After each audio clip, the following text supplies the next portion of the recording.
Hey everyone, waiting for some people to hop on. Got a couple of guests going live. John and I are on the road in Baton Rouge, Louisiana.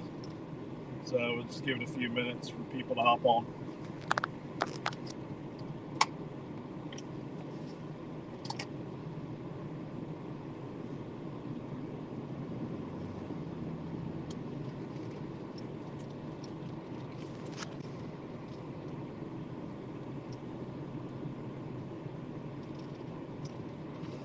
Hey everyone, I can't look too much. John and I are on the road. We're in bumper-to-bumper traffic in Baton Rouge, Louisiana. Let's see, we got a couple people ready to hop on. Hey Ralph. Hey, what's going on? Stuck in bumper-to-bumper traffic in Baton Rouge.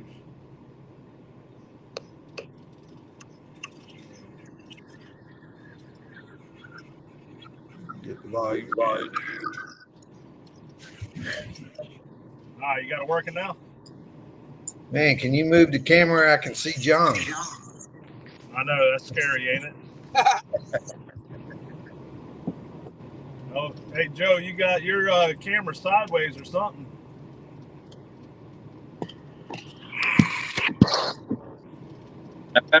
There we go.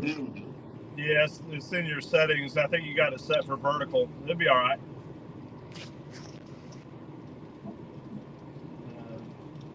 Got a couple people on right now.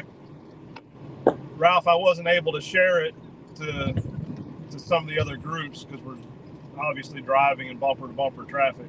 All right, hang on. Is that better? Oh, yeah. Okay. I can't see me, but... Yeah, we'll give it just a few minutes. Ralph's going to share it to some groups. We're starting to have a few people hop on, and then we can get started. Sounds good. If y'all can do something about this traffic, it'd be great. Just close your eyes and hit the pedal. Yeah. Wish I could just get the wings to extend out and fly home.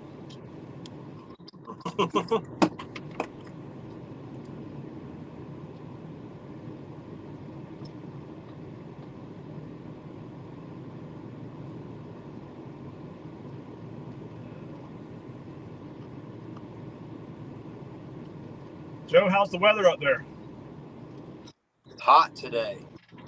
We went from like 40 degrees to 80 like overnight. Yes, that's about how we've been. Well, I should say it went from 40 degrees to 50 and raining for a week straight to 80 degrees. Oh yeah, that sounds fun. It's right now, and like I said, we're in Baton Rouge, Louisiana. It's 83 degrees. Yeah, I think it was like 79, 80 about an hour ago. Gotcha. I turned the AC on today for the first time. Yeah, exciting stuff. I refuse to be uncomfortable. With Dad, it was always 74 or 65. I'm not living life. Yeah. Evening, Chris. Chris Moffett said evening, fellas. Hey. All right, for those of you that just hopped on, we're giving it a few minutes. Ralph's sharing the post around. As soon as he's done, we'll get started. You can go ahead. All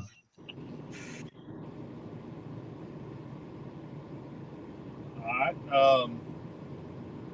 So our guest tonight is UBT Judge Joe. Joe, where are you from?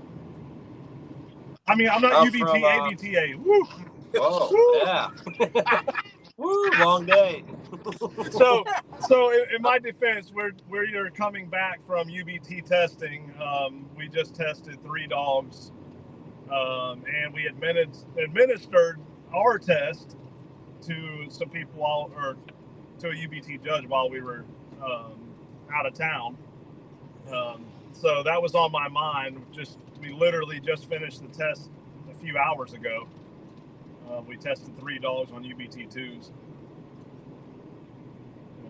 But anyways, we have ABTA judge. So you want to tell us about yourself, where you're from, a little bit of background? Yeah, so my name's Joe Tenney. Just joined ABT a couple months ago and got approved recently. I reside in Northeast Ohio. Started tracking in 2012. My cousin lost a deer, said it went north, couldn't find it. Took my bird dog out, which was a blackmouth cur. Put him down. He went south. We said, well, he doesn't know what he's doing. And we went off to the north searching. Didn't find anything. Came back, found the dog covered in blood, and followed him to the deer, and pretty much been hooked ever since. Yeah, that's all it takes, it doesn't.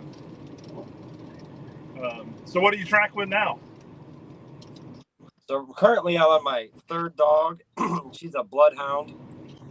She's on her, just finished her 7th season. She's been tracking since about 7 months old. Nice. Yeah, Yeah, she's coming to her own. We all on lead up there? Yeah, everything's all on lead up here. Whew. So when I first started, I had no clue what I was doing. I just let the dog go. And with that cur, he would go bay him up if they were dead. I just stand there and let him go run. And then I started learning all the laws, and I'm like, oh, we better fix this real quick.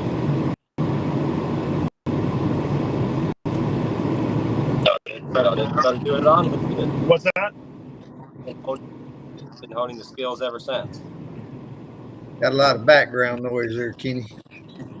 Well, Jason Byer was trying to call in. You would think by now he knows we're live, but you know, he doesn't support us anymore. I'll catch some crap over that when he hears it. He should be on the live stream. Yeah, I know. He's his wife had procedure done. He's having to take care of her. Is the background noise better, Ralph? Yeah. Yep. Yeah, we'll just have to sweat a little bit. I had to turn the AC fan down.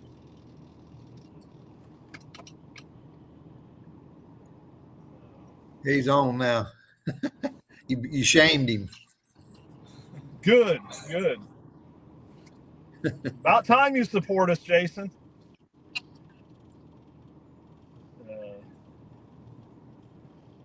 So you said you've been tracking since 2012 with a slobber box bloodhound. Yep. Yeah, so she doesn't slobber too bad, but the ear infection and the eye infections are what's a constant battle with her for us. Yeah. Like right now, the vet is specially designing some ear med because she's just got a hodgepodge of craziness going on in there. So they're making her some special potion to take care of it. Yeah, they did that for John one time for his ears.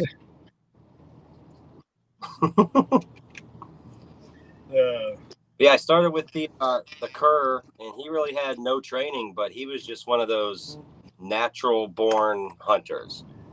Like, I took him bird hunting at 6 months old, and he outworked dogs that went through schooling and training, and I barely worked with him at all. Put him on the deer, and then started work with him a little bit, but he was just a natural beast. Yeah, we were talking about that the last couple of days. You know, when you get one of those naturals, it's awesome. Yep. Because you get one that's a natural and then hone those skills, you got a machine. Yeah, I wish I could go back in time knowing what I know now and really put that effort. Like, he would have been even better then. But there were days, even at 12 years old, after I pretty much retired him, I'd take him out bird hunting, and we got a call for a track, and the guy was at the same field we were bird hunting. I took him back there and put him on the scent, and he ran that deer another 1,000 yards until it went into some stuff that I was not sending his old butt into. And I know he was a high shoulder shot for sure. Yeah. Looking back at it, but I mean, he slept for 2 days after that, but he still had it as an old man. So what did you have between him and your current dog? So when he turned about 9-10, I got a bloodhound. No, maybe not even that old, but he got to the point where I could tell his hips were bothering him. So I got another bloodhound from a guy down in Tennessee and worked with her. She was a freight train in the woods. Like if she got on track, she was the one that, hang on tight, because she gonna drag you through everything. Right. And then she got her first heat cycle and started having seizures after that. Oh, man. So we were able to manage them with meds for about a year. And then it just got to the point where the meds weren't doing anything. She was having 2-3 of them a week. And every time she had a seizure, she'd come out of it with aggressive, like something's hurting me, I'm going to get it. So with young kids around and seeing how much pain she was in, we ended up having to put her down. Oh, man. And that was in September. So I'm like, we're going right into deer season with no dog. Everyone help you off. And then the phone started. But finding Meadow, she was 6 months old, was a FBI reject dog that was returned. So I ended up picking her up. I think I got her on Wednesday, put her on a practice track on Thursday. But he shot a deer on Saturday that he knew was dead down. So I went, put her on it. We started tracking pretty quick there with her. Nice. So you said, you wish you knew now, or knew then what you know now. What would you say were some of the biggest mistakes you've made over the years? I'd say the number one mistake was not trusting the dog, especially early on there when you got, my cousin who taught me a lot about hunting says the deer ran north. You tend to believe him. Right. Well, that deer didn't run north, but that's a big one. And then just the way I do training and the amount of training we do now is tenfold what it was. Yeah, that's key. I mean, if everyone wants a tracking dog, but they don't want the work that comes along with it. And you've got to put in that work to have a dog with the caliber of some of the people out there. Absolutely. Another thing that's really helped a lot is when I started doing it, I didn't know it was a thing. Like I thought I found some magic secret thing that nobody knew about. This is back in, Craigslist. I started advertising on Craigslist for deer dogs and tracking. And that's how I got my start. And then one of the guys up here created a Facebook group. And then turns out, there's 15, 20 other dogs in Ohio that I had no idea. And at first I kind of kept to myself with it, just kind of sat back and watched. The last couple of years, though, I started getting more and more involved and kind of expanding the community and just the outreach of everybody, calling these other trackers. What are you guys doing here? My dog's doing this. My dog's doing that. And really networking with it. And that's been a huge benefit. Oh, yeah. Yeah, that's... I think that works anywhere. Yeah, definitely. I mean, at one point last year, I thought I was broken or my dog was broken. Went 10 tracks in a row where we didn't get a deer at the end. And I was ready, like, all right, let's just get my name off the list. Let's go back to square one, start training. And then you just kind of realize you're not dead. Can't kill them. Out of those 10, 9 of them reported back still alive within 2 weeks. Yep. Kenny, that background noise is getting bad. I can't do anything about these Louisiana.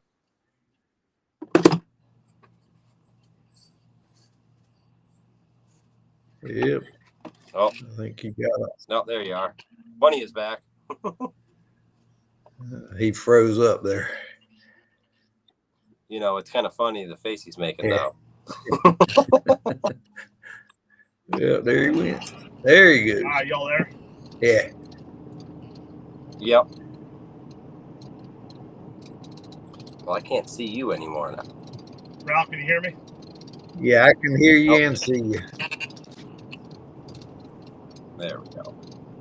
Yep. Yeah, that's been a big part of it. Was just the network.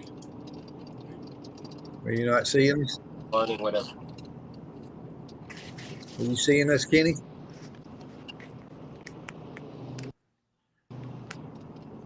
Ralph, can you hear me? Yep. We can hear you and see you.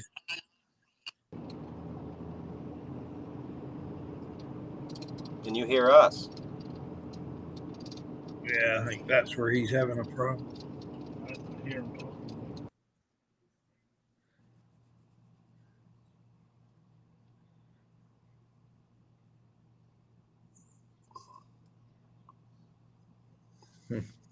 Well, now I lost everybody, I think. I can still see you and hear you. Yep, I can hear you. Oh, there he's back. Can you hear us now? Kenny?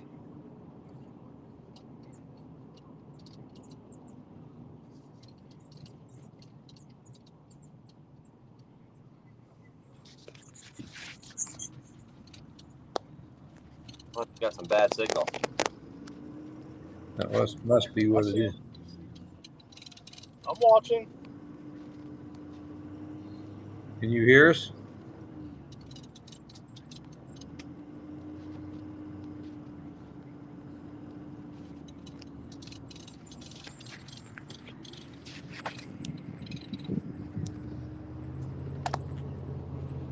I can't hear anything.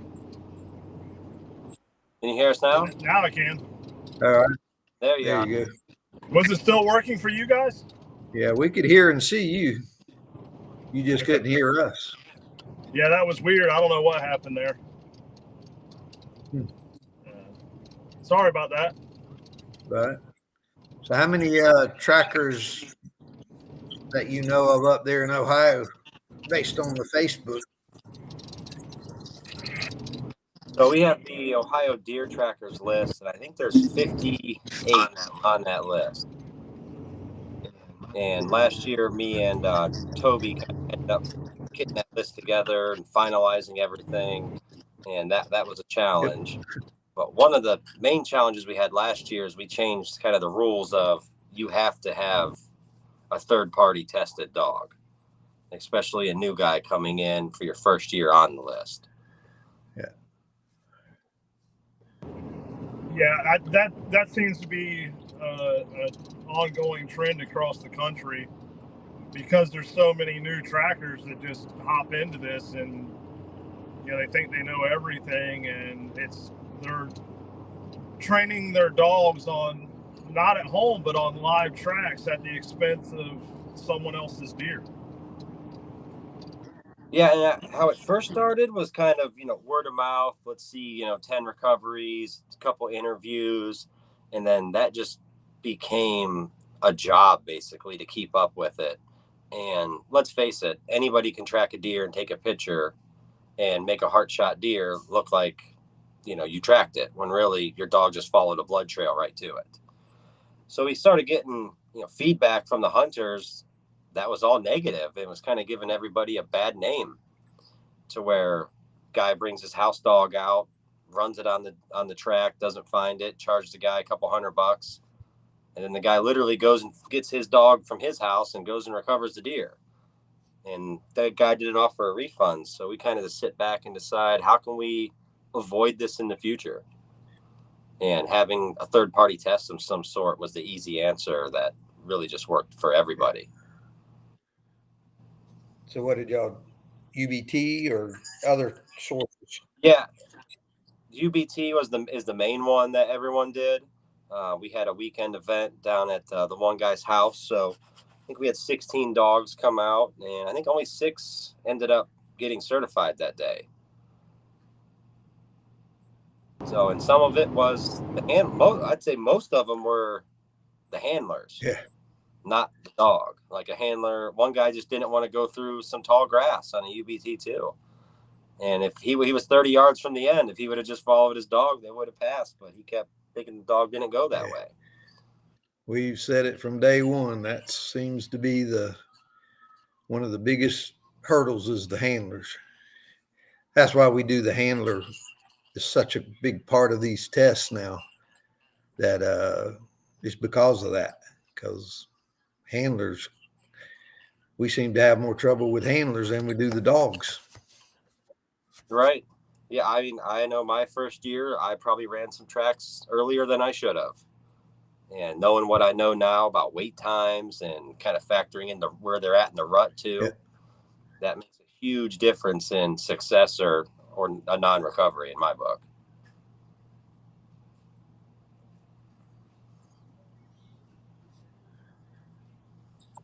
I think we lost you again there, Kenny.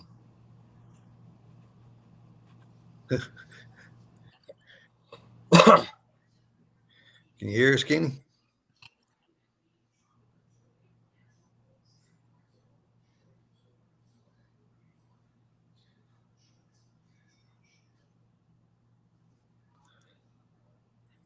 Doesn't look like it. Nah. He must be Louisiana's got him.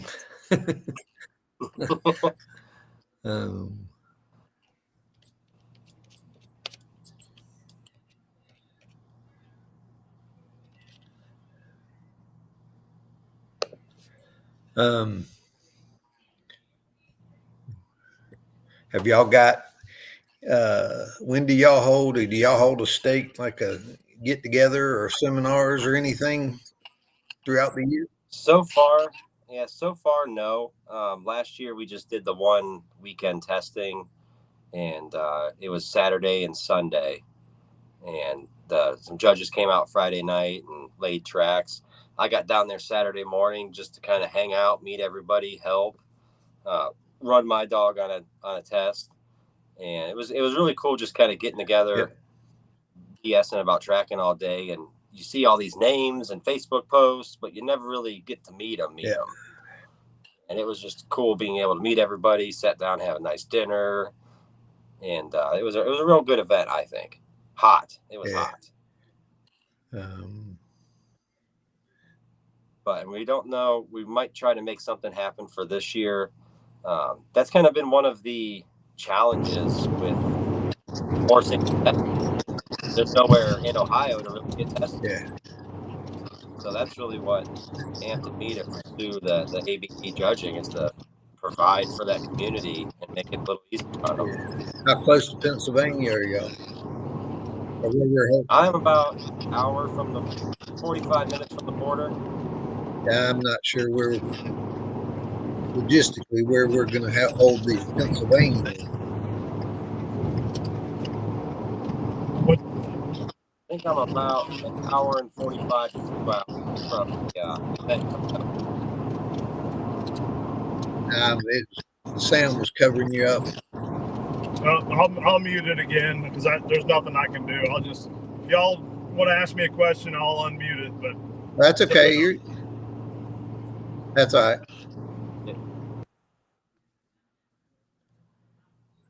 Yeah, so I'm in Portage County, which is about an hour from Lake Erie, about 45 minutes from the PA line, about an hour and a half from Pittsburgh. Gotcha. Yeah, I'm not sure where we're holding ours yet. I don't know the city, so do you know where that town is, Kenny, in Pennsylvania? Yeah, it is posted on the website and on the flyer. I can't remember the name of the city, but it's Clearfield County.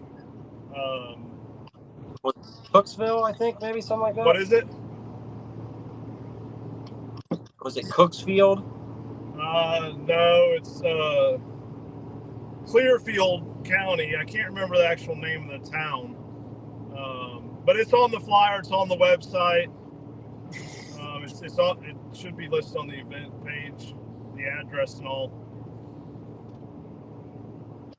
I remember Googling it. It was about an hour, 45 minutes, 2 hours from my house. Yeah.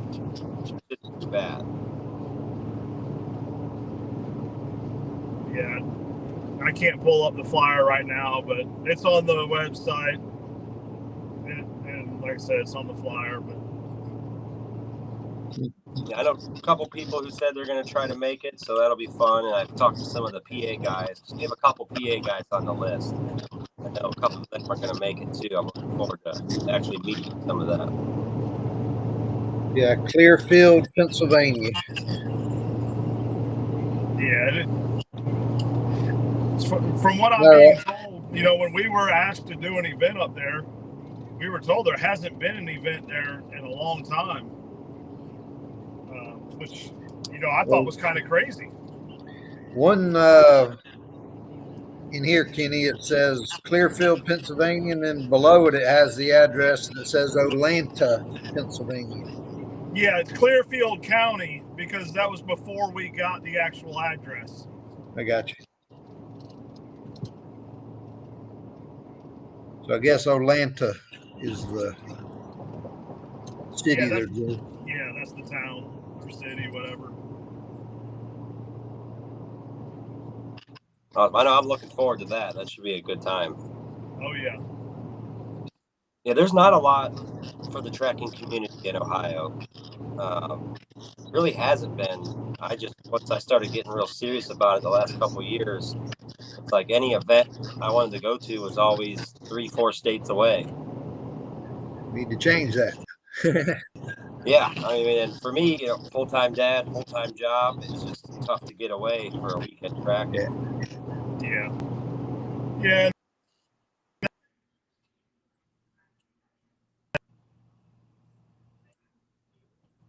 Oh, we lost you. Lost him again. So you're actually on the east side of Ohio, east. Yeah, I'm probably half an hour from Youngstown. That's probably the biggest city around, and probably right in the middle between Youngstown and Akron. I've not been up. I've been up there one time to Moreno down at the Cardinal Center shooting. That's the only time I've been up there. Columbus is about 2 hours south of here. Yeah. So I'm kind of like central northeast Ohio with that top corner up there.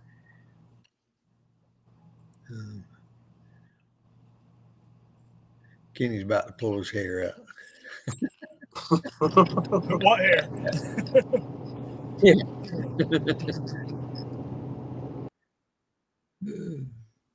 I get out of Louisiana, it won't be too bad. This is.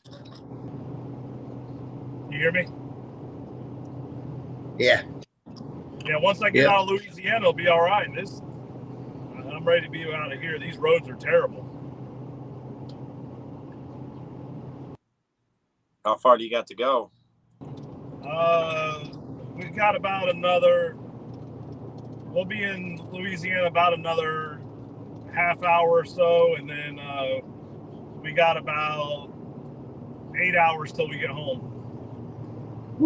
Y'all going all the way tonight? That's the plan. Ooh. That might change. One of the guys just asked, what's the terrain like in Ohio, Joe?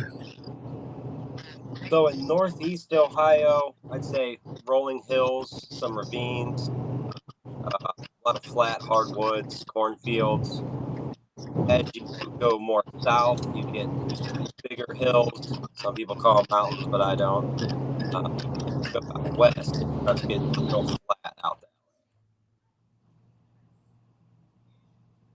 there. Yeah. But around here, it's pretty easy walking most of the time. You get, like, I live on a ravine, and it's probably a 60-foot drop down into the creek bed. That's kind of like your average hill. The farther south you go, the more hilly it gets. The further north you go, the flatter it gets. And same with the further west.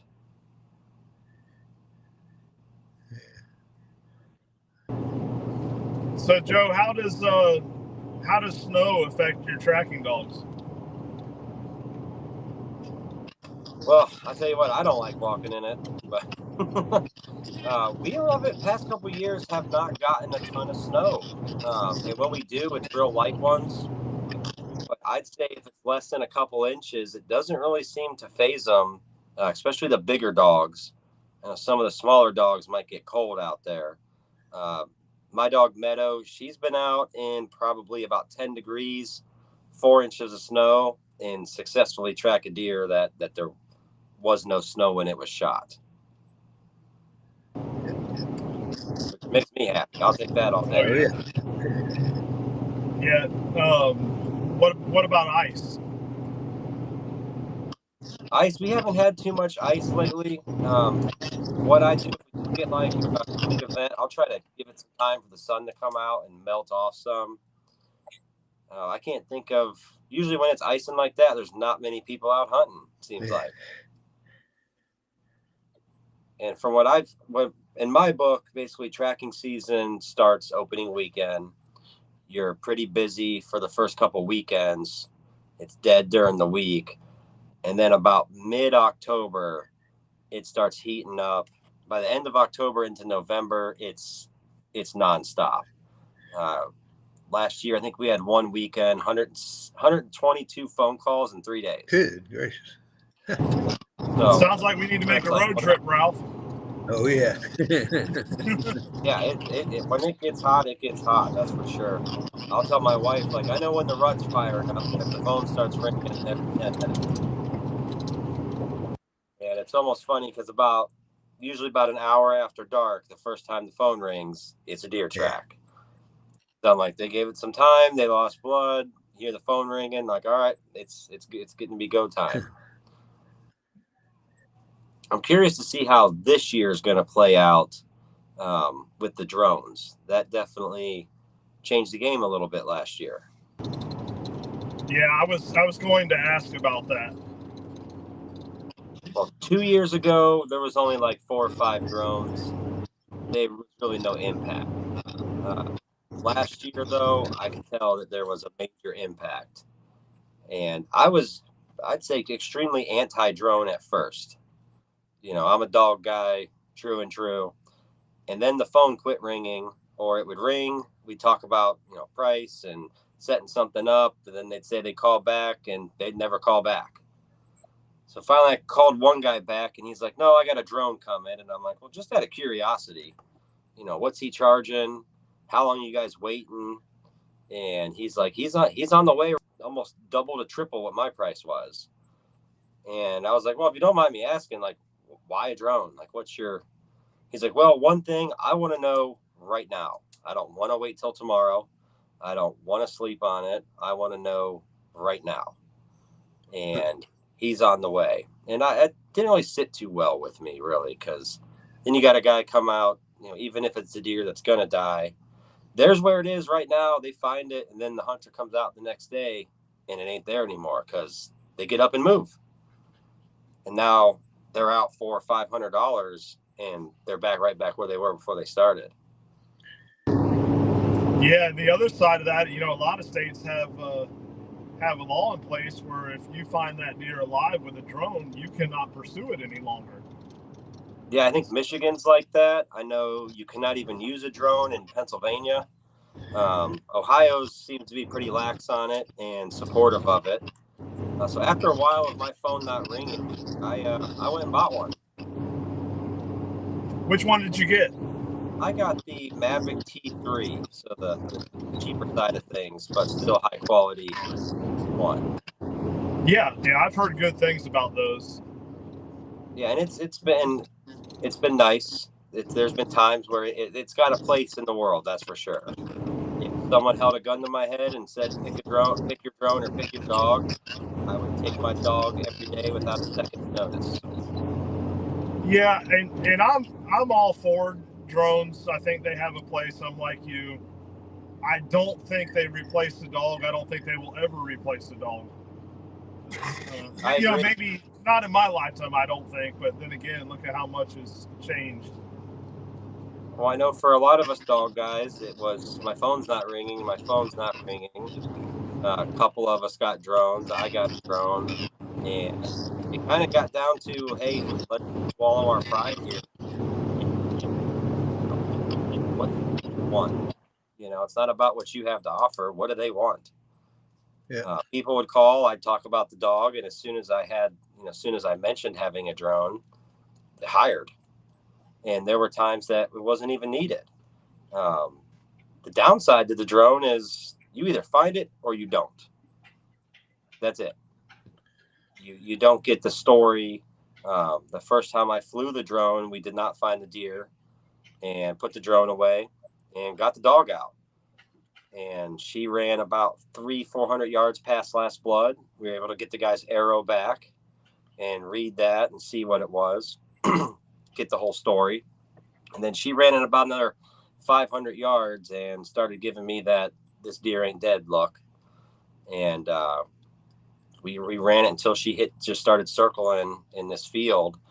And about a week later, the guy messaged me and said the deer showed back up.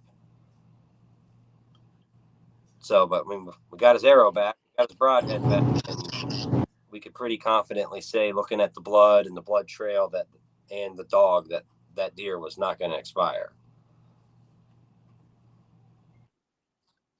Yeah. So one thing, I've thought about is you're almost more beneficial to run the dog first, because how many times have you went to a hit site and the hunters say the deer went right, but it really went left?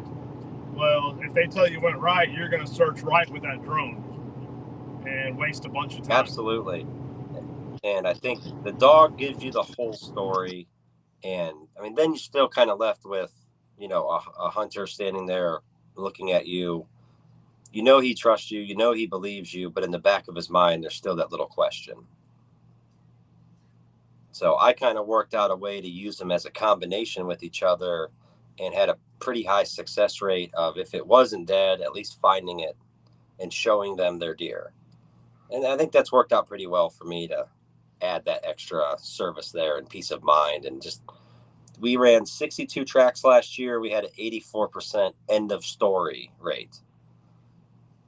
So at least it was either recovered or spotted alive with either the video or trail cam, whatever.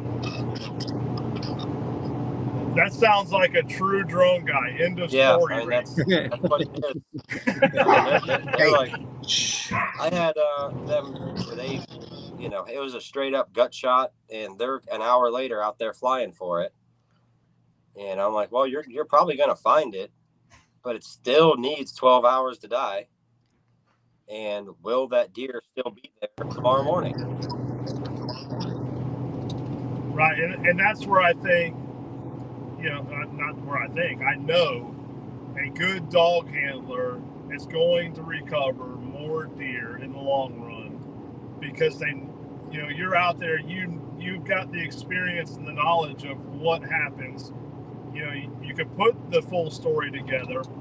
Where a drone, you're just looking at a picture. Well, if that drone operator doesn't have the experience to know first off, are they going to get out there and look at the hit site and read that sign, or are they just going to put their drone up in the air? Drone up in the air. Well, now the one I was. You put the drone up in the air and the deer's gut shot, and you say, "Oh, your deer's alive. There it is." And well, guess what? You may not go pursue that deer, or you may not legally be able to go pursue that deer. Well, that deer's going to die and go to waste. Yeah, I had one last year where they didn't want the dog. They only wanted the drone.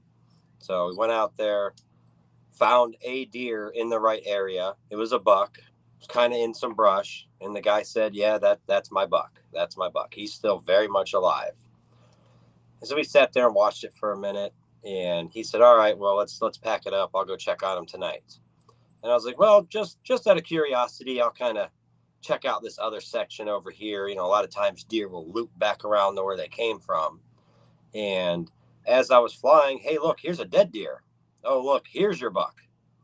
And the dead deer actually ended up being his deer. And I just kind of learned that lesson there. Like, well, had I not gone that way, that guy would have been out chasing it around a deer that was never even shot. So, and with the dog, I told him, like, hey, if we would have ran the dog, it would have not went that way. It would have done a big U and came right back around where that deer came from. And the deer we found that was alive was probably 300-400 yards north of the deer we found dead. Yeah, I've been talking about getting one, but it would have to be a second option, more of a last-ditch effort, because I know the dog, myself and the dog, is going to, like you said, put that story together, paint that picture, and then if we come up empty-handed or we hit some kind of roadblock, we have that option. We would have that option if I purchased one, just to say, hey, let's give it one more shot. Yeah, it's nice, and especially if they are still alive and you're pretty confident they're alive, you can show that. I think there's something to be said there. That's a nice feature to add to it. But I think the dog will still reign supreme. Yeah. The only times I've dealt with it was they couldn't even find the deer, and the dogs went, trailed it up, bait it. It was just in some really thick cover, and they couldn't even see them. Just couldn't see the deer, and they were, they had thermals, and they were not able to see through the thick brush, and it, so it. I don't know. I'm not that into technology like y'all are as far as these drones, but you just don't get that sense of accomplishment in my mind, because those, and especially if you've got dogs that you trust, that what they do and what it means when they do it, you can tell the story so quick. But the drones are coming, so I'm sure we'll get a lot more stories about how that stuff works and stories about those, just like we do with the dogs. But right now, I just don't see it. Yeah, there's definitely the other side of that is, the drones are far more limited than a dog, because, obviously, by limited, I'm saying limited by conditions. Like you said, the terrain challenges, the different heat signatures, it's to be able to operate one and locate a deer during the day, especially where we live at, Ralph. I mean, you better have a cloudy day, a cool cloudy day.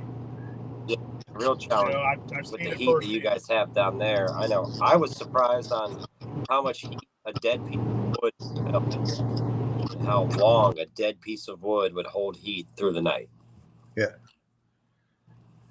That was a real surprise. The dog going in. Yeah, where I was on a big sandy ridge, and it was showing heat on everything. I mean, it was the bare sand was just, it was brutal for him. He was spotting everything, and we knew it wasn't deer, but he was just picking up stuff. And I don't know, just didn't seem to be as thorough, but our terrain's different than yours too. Y'all, we don't have a lot of open down here. Yeah, we get some nice fields. I mean, they're nice for certain days, like that's for sure. But your dog is nice for every day, every weather. If it's windy, your dog don't care. If it's rainy, we're gonna run it. Yeah. Yeah, and one of the biggest things that pushback that I hear is, well, two things. One is, the dogs are going to run the deer off the property. Well, that's false. We all know that as handlers. The other one is, well, a drone will locate a deer in the water and a dog won't. I beg to differ. I find a lot of deer in the water. Yeah, well, once that deer goes underwater, it's underwater now. Yeah. It's only reading surface temperature. Now, I've had my dog swim circles around a deer that is submerged under the water. Is a drone gonna do that? No way. Exactly. So even then, the biggest problem I see is the drone. Some of the drone guys are degrading the use of dogs to promote themselves. that's the biggest issue. They're spreading false information. You know, where on the flip side, us dog guys are like, a lot of the dog guys are like, hey, it's another resource. Why not have that as an option? I know last year we had several that we worked together with. There was a couple drone guys I worked together. Hey, I think this deer's dead. I can't find it. I'm out of battery. Can you come over here? I had a buddy call me. Hey, the dog was running it. It went into the swamp, and you ain't paying me to go in there because it's 6 foot deep and it's nasty. Now that deer ran one direction where they thought it was going to go. The dog looped it back around more toward where it was shot from. I showed up, threw it up there, and that swamp was horrible. And we ended up finding it with the drone. But had it not been for that dog there first before me, I would have been looking, south instead of to the west like I should have been. So I made sure I called him. Was like, hey man, your dog was only about 200 yards away from that deer.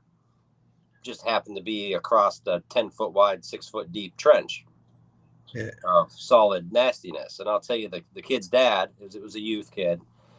That guy, he rounded him up a pair of waders and a kayak, and he went and got that deer. It was cool to see the whole kind of neighborhood come together and help the young man find his deer. It was awesome. Yeah.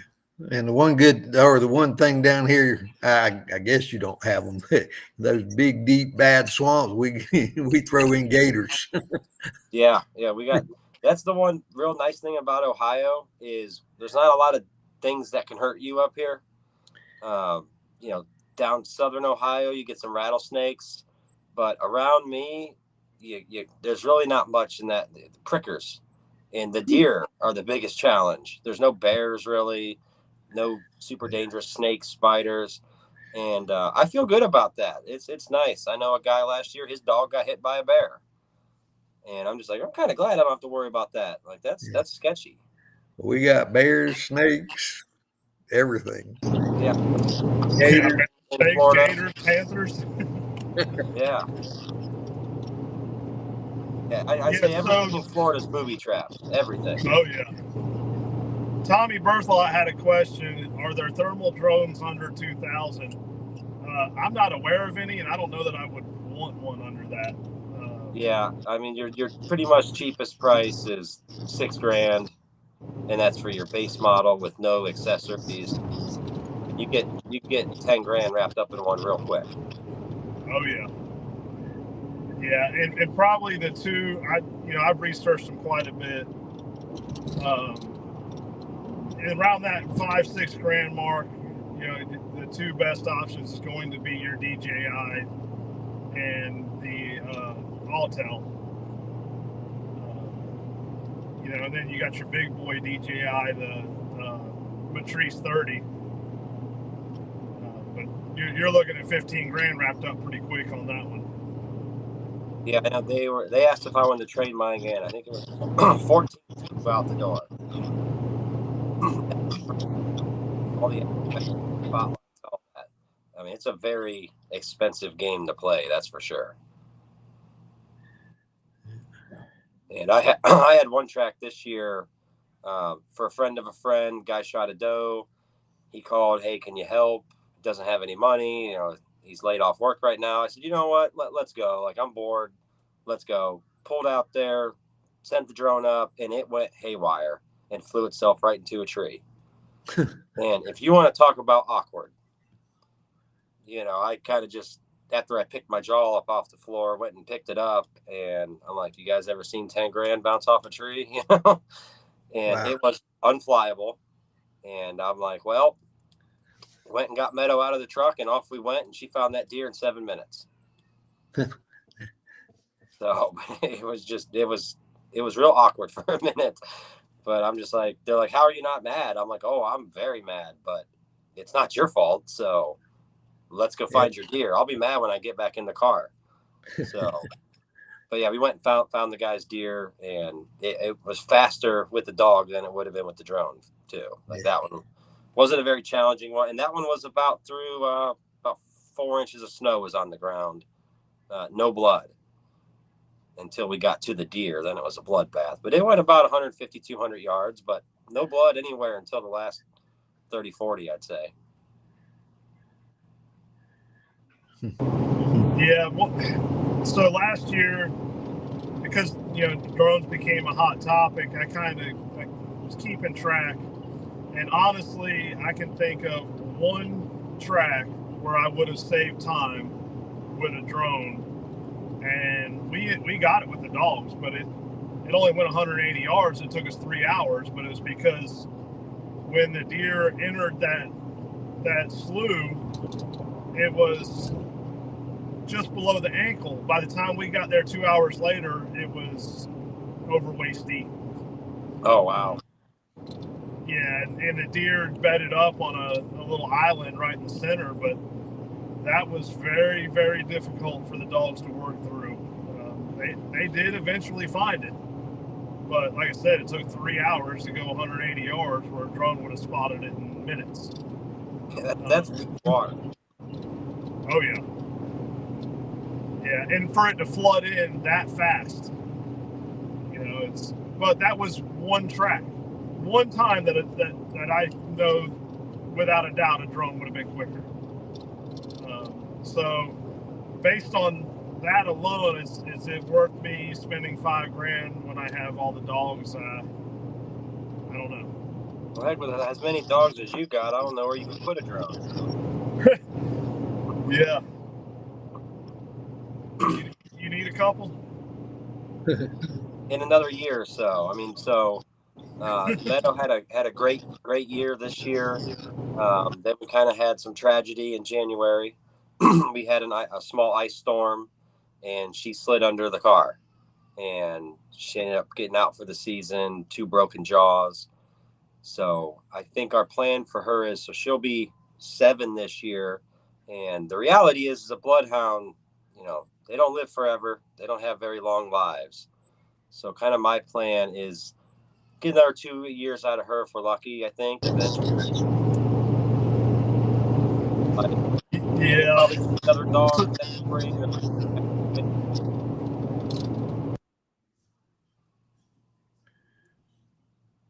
And I'm kind of looking at either a blackmouth cur, maybe a Teckle, or maybe another bloodhound. I don't know. I'm kind of torn between the 3. Might as well get a Teckle. Everybody else is. Yeah, I kind of like being different, though. Like when I got my blackmouth cur, there was a single person in Ohio who said, "Oh, what kind of dog is that?" And when I said blackmouth cur, they went, "Oh, I know what you're talking about." Everybody was like, "A what?" And I kind of like that, where no one knows what kind of dog that is. And I mean, he was a great family pet, just a great companion and an amazing hunter. No matter what I put him on, he'd bay coons in the front yard, bay possums, track deer, flush pheasants, retrieve. Well, Stacy Frost says gotta love bloodhounds, but she's about to see the right side of the world. Yeah. I mean, I'll tell you what. My dad always wanted a bloodhound when we were growing up, and when I got one, I was just proud as hell to finally have one. And something about them wrinkly face and them droopy ears just makes it all worth it.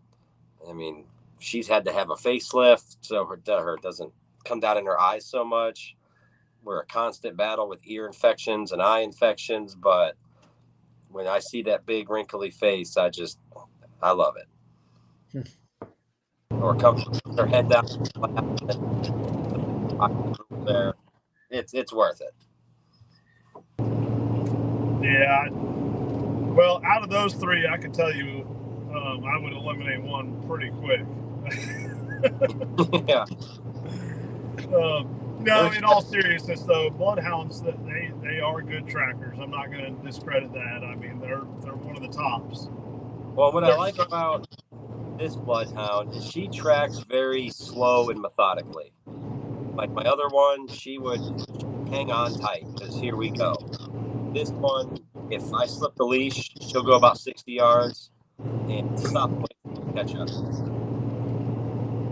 Slow, steady wins the race, which is really nice for me hanging on. Yeah, I've owned bloodhounds. I've trained a pile of them.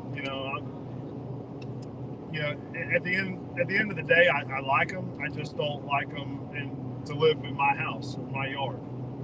Yeah, I mean they have a smell to them too. Like a ferret has a smell, or they have a real oily skin that has a certain smell that you got to give them a bath often, or deal with it.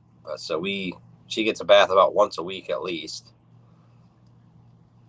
and we change out her bedding quite often as well. Yeah.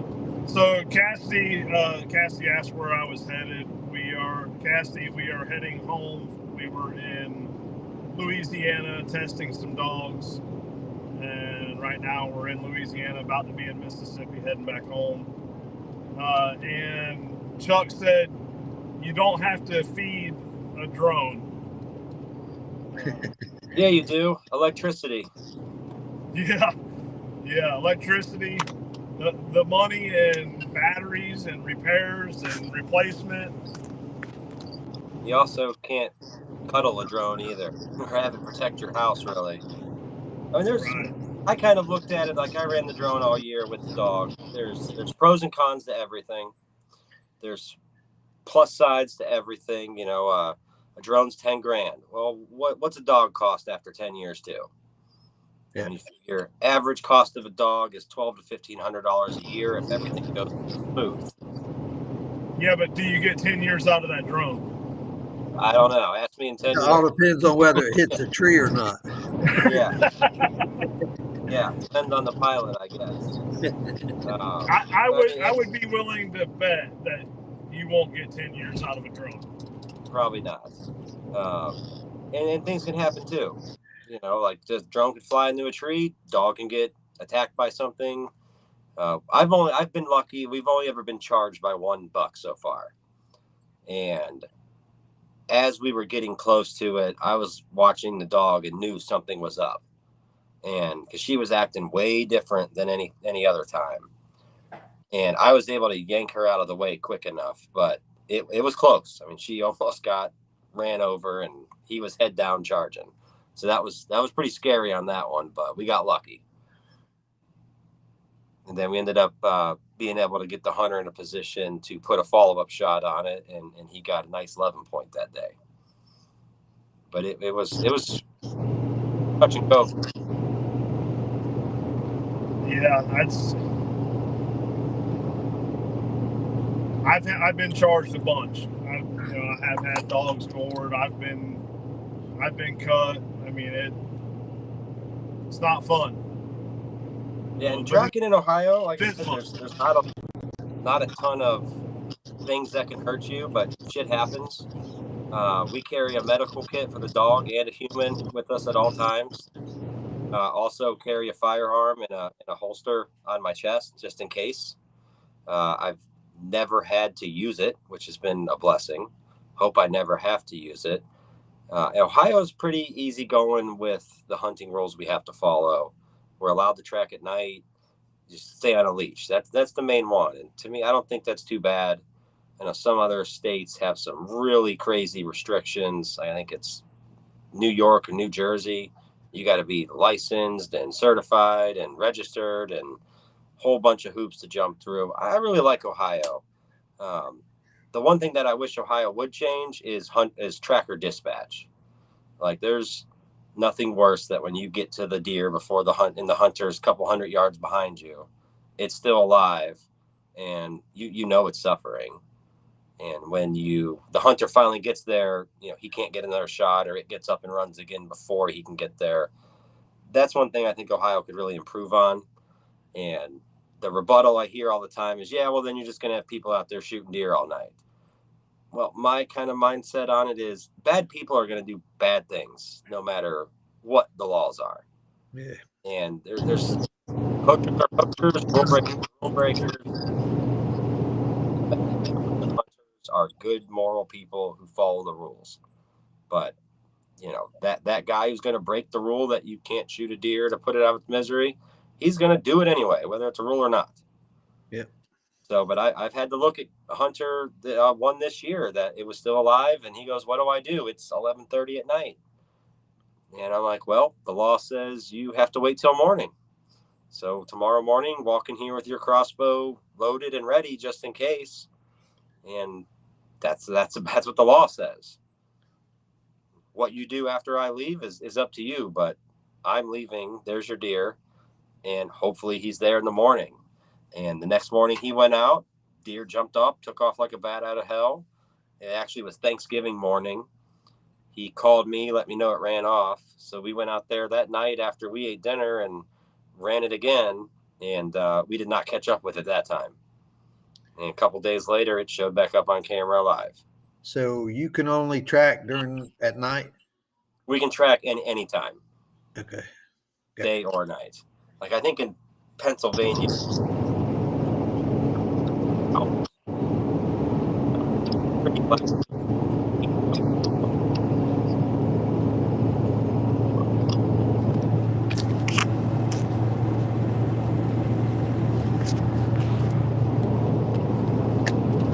Hang on.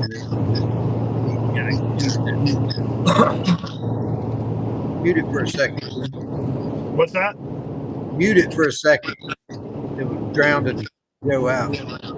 Yeah, I'm trying. Okay.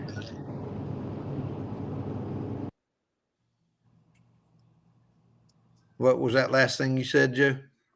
We can track day or night in Ohio. I think in Pennsylvania, the rule says you can only track during hunting hours. And I know like over there, you're not allowed to hunt on Sundays. So if you shoot a deer on Saturday night, you got to jump through some hoops to go recover your deer on Sunday. Good gracious.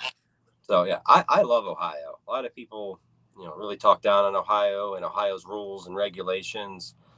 If you think Ohio's tough, go look up Colorado's hunting rules. Like I was out there and got a book, and it was a magazine, like a 200-page magazine, full size. I was lost reading it. But I think Ohio does a real good job managing the herd. I like the 1 buck rule. A lot of people wish you could have 2, don't we all? So that's what gets us the big deer and keeps the population. I think it's okay. Like everyone who didn't get a deer last year is going to tell you that they need more deer. Everybody who did is going to tell you it's fine. I decided last year I was going to trophy hunt. Like I'm going for Granddaddy Tall Tines or Tag Soup. And I had an opportunity twice for a big boy. And once my safety was on and he heard me click it off. And another one, I did not have a good shot. I had the back of his head. That was it. And in my head, I'm going, well, I got a tracking dog. If I put a bad shot, I'll find it. But I'm like, you know what? It deserves the respect of a clean, ethical shot. Yeah. And I ate Tag Soup this year on my buck tag, and that's okay. Yeah, I wish a lot more people would think that way because, some of the shots we see, good gracious. Yeah, I know. Sometimes my wife's like, he shot it where? What was he thinking? And I'm like, babe, as a dog tracker, you can't really judge, right? Like if everybody made a perfect shot, we wouldn't have to run dogs, would we? Yeah. So they kind of provide that opportunity. And like I told her, shit happens. Like they move. That twig you didn't see, that, you can practice shooting your bow all day. But as soon as that deer steps out and your heart rate goes up, adrenaline kicks in, it's a whole new world. And it just takes time. Especially buck fever up there where you're at. Good gracious. Yeah. I mean, up until this year, the biggest deer I'd ever seen, they're on the wall. This year, we had a monster out in front of me, and he got to live. So now I've got that one that got away story when it comes to deer hunting. He was probably a 160 to 180, somewhere in there, but would have been my biggest. You still in Louisiana, Kenny?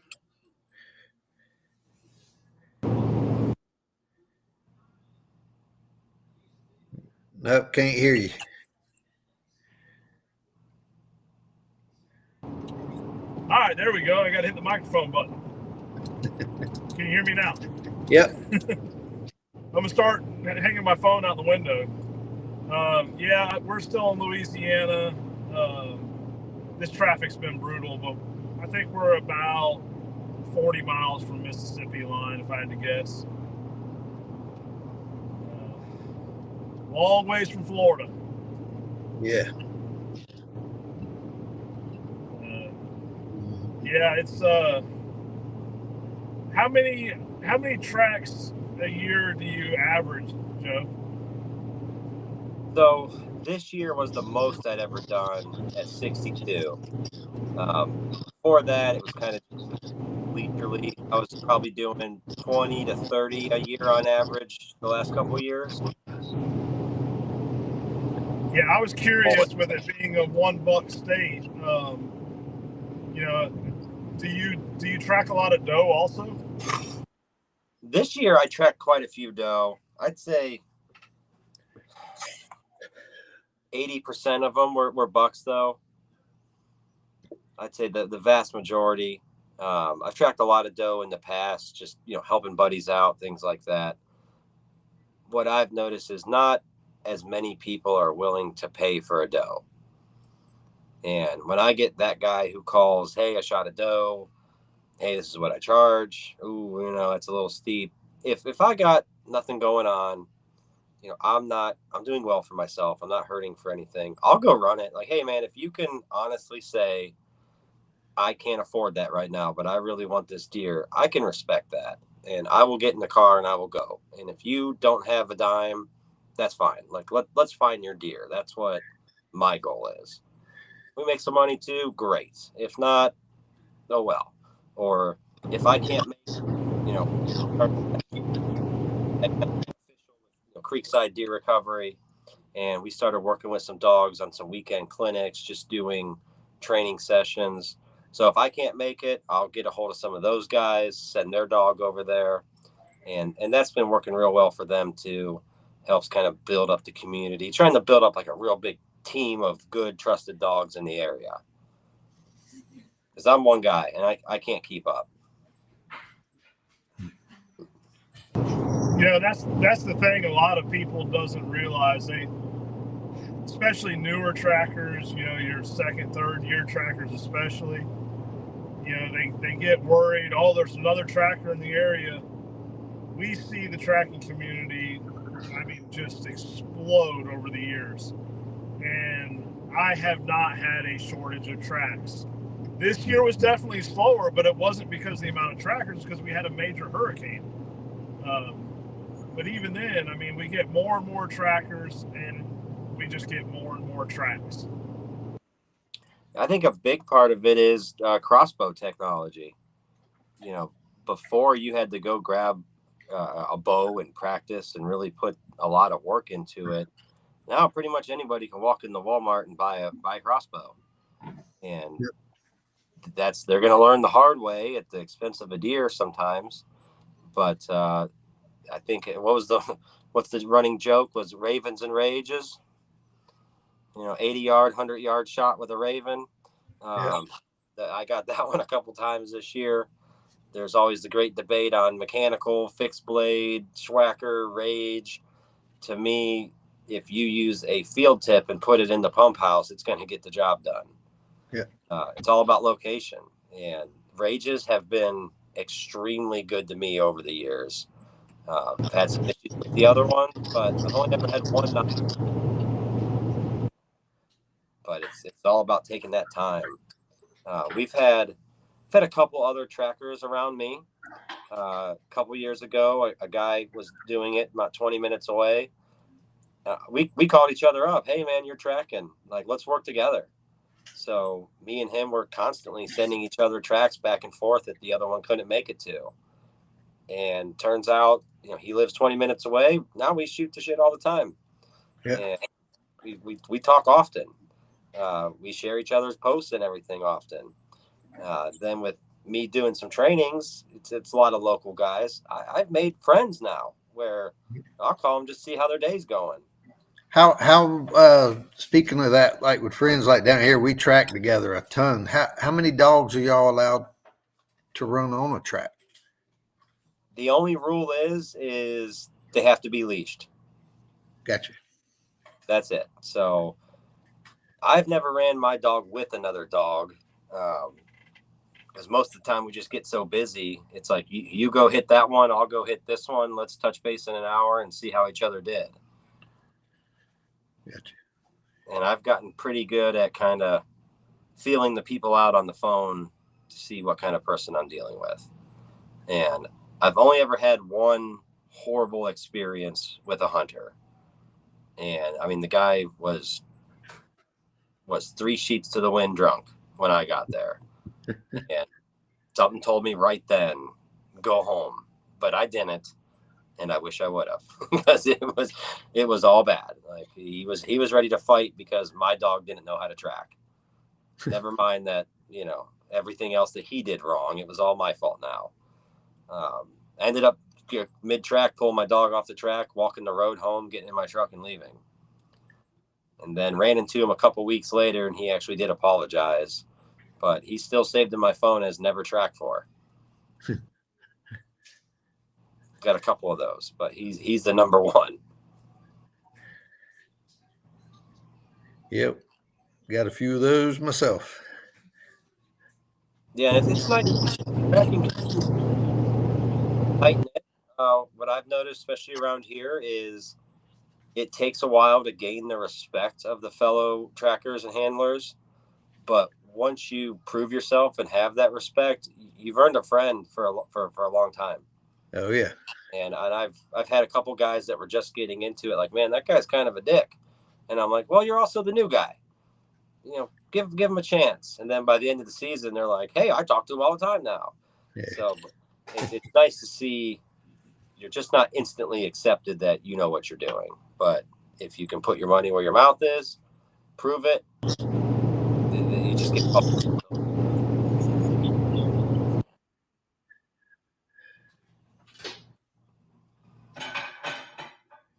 You're liking this driving and talking, don't you, Kenny? Yeah, it's frustrating because I put my phone on Do Not Disturb and people are constantly calling and it's messing things up. But yeah, I'm just ready to be off the road.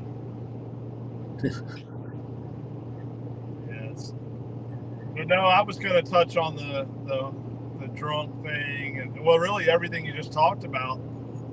That's one of the biggest things. I will load my dog up and leave if someone is belligerently drunk. Yep.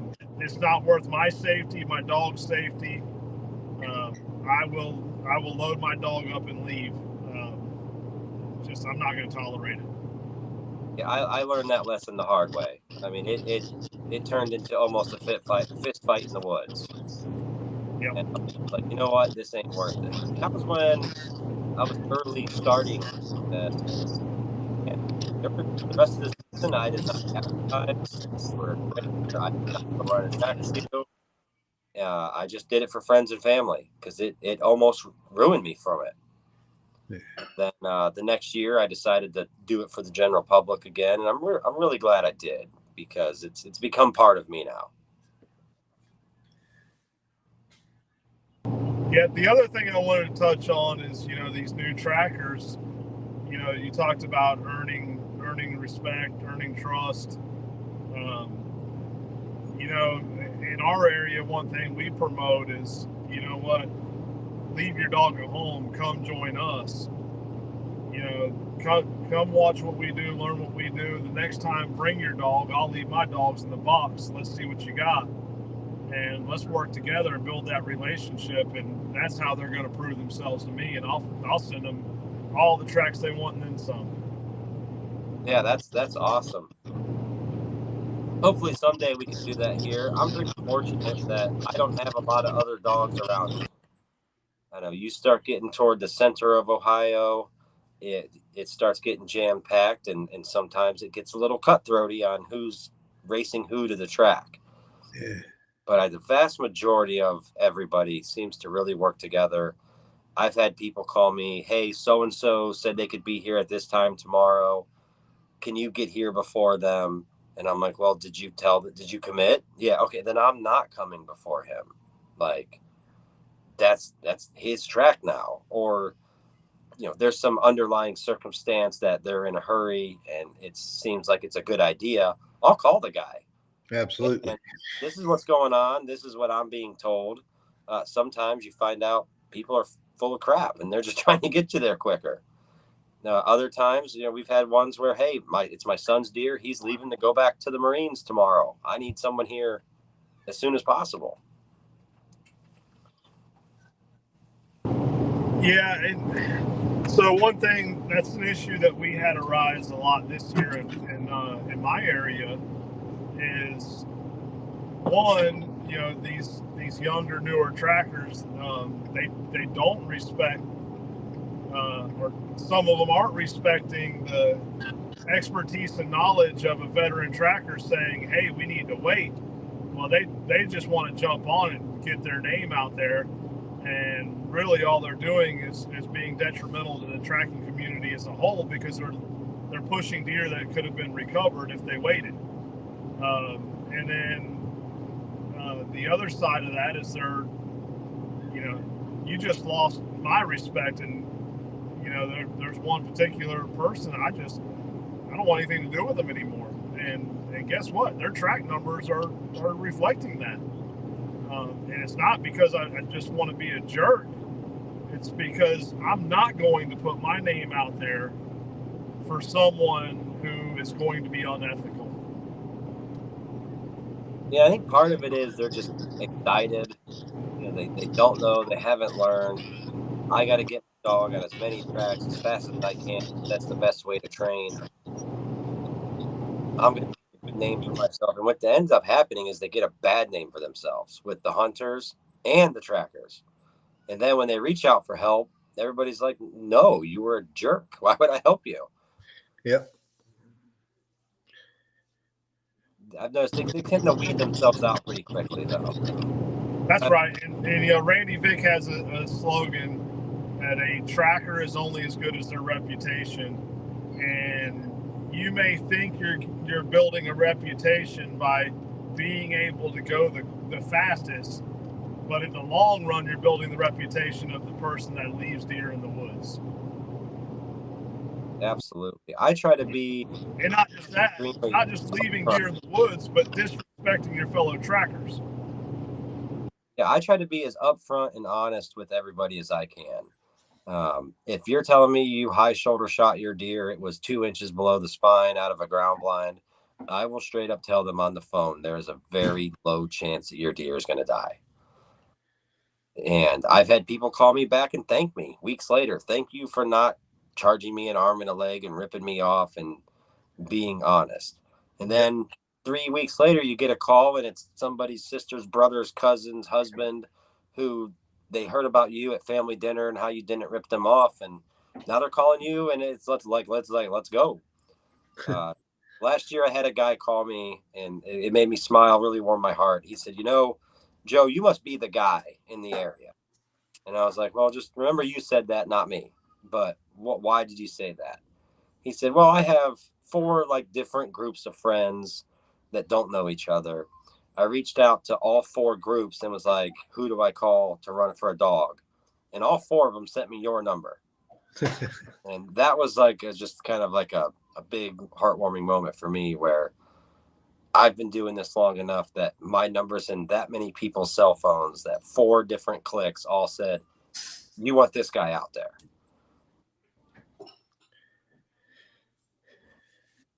Yeah, it's crazy. Well, like John Vaughn sitting next to me, John will tell you when he first started, I gave him probably 200 tracks his first year, and I took just as many. And I'm not afraid to give someone tracks. And it's not just because it was John. I let John use my dog. He didn't even have a dog. And Kyle Parks in South Georgia, I loaned him my best dog. I loaned him my best dog last year. I'll give anyone the shirt off my back if they earn it. But too many times in recent years, these new trackers come in and they're just trying to do it the wrong way. But something you said, you asked have you committed to any other tracker? It's as simple as that. You know, it's as simple as asking the hunter, because some hunters are going to lie. They want a lot of them want the fastest person who can get there the fastest, and they don't care. They'll manipulate it. You know, as soon as you say, hey, I think we need to wait 8 hours, 12 hours, whatever. Well, now you just train that person. Okay, the next person, I don't need to tell all this information so they'll get here quicker. Well, that's where, you know, we need to train these new handlers to say, hey, have you been in contact with any other trackers? You know, if so, who? And you know what? Forget what the hunter tells you. Pick up the phone and call that other tracker and say, hey, this guy called me. What's the word? You know, what's going on? You know, and I can tell you most of the time, I'm going to say, hey, you want to take it? Go. Yeah, no, we had quite a bit. What's nice about like our Ohio deer tracker group is we have a separate chat with everybody on it. And a lot of people will post, hey, here's this guy, I can't make it. They'll start flowing in, and then you'll see situations like that where, you know, Jimmy is looking for a dog. I already talked to him. I'm going to do it tomorrow.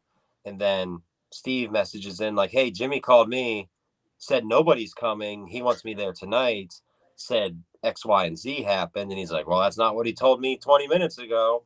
And you'll realize you can wade through people's bullshit pretty quickly. And it's nice if everybody works together. All in all, we had a couple little scuffles between guys over text messages, tracker to tracker. And as an admin group, we kind of called each other, hey, you know, you call this guy, find out what's going on. You call this guy, find out what's going on.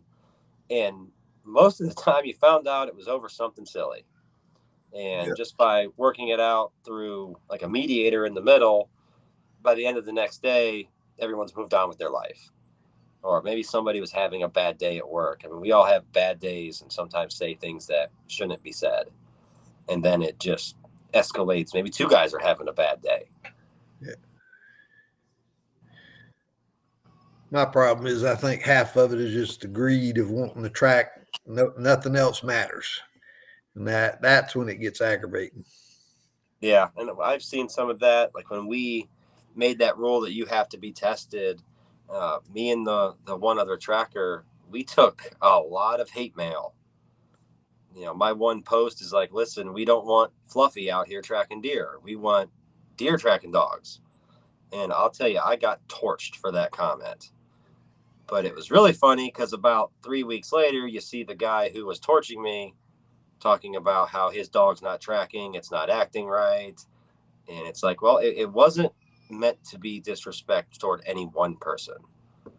Now, if you're being offended by it, maybe that says something. But if you want to track, you want to be on the list, just go take the test. Simple as that. You know, and all we require is a starter level test or a UBT1. It's basic. It's just somebody else besides you saying your dog can do this. And I think that's extremely important. Yeah, and the thing is, it's so easy to train a dog to pass a UBT1 or an ABTA started level test. I mean, John and I can literally take a dog from scratch, most dogs, and have them pass that test in a few weeks.